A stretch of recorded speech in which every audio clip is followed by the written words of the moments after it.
రాష్ట్ర మొదటి కాగిత రహిత మంత్రివర్గ సమావేశం జూలై 2న జరగనుంది.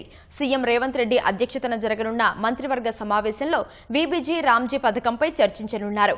వీబీజీ రామ్జీ పథకాన్ని రాష్ట్రంలో అమలు చేయకూడదని నిర్ణయించిన నేపథ్యంలో సుప్రీంకోర్టుకు వెళ్లాలా, ఇతర రాష్ట్రాలతో కలిసి చేపట్టాల్సిన కార్యాచరణ ఎలా ఉండాలి అనే అంశంపై కేబినెట్లో నిర్ణయం తీసుకోనున్నారు.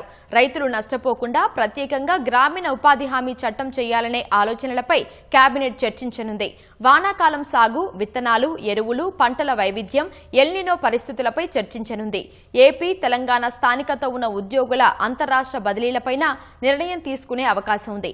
ఏపీ నుంచి తెలంగాణకు 891 మంది, తెలంగాణ నుంచి ఏపీకి 1329 మంది ఉద్యోగులు బదిలీ కోరుకుంటున్నారు.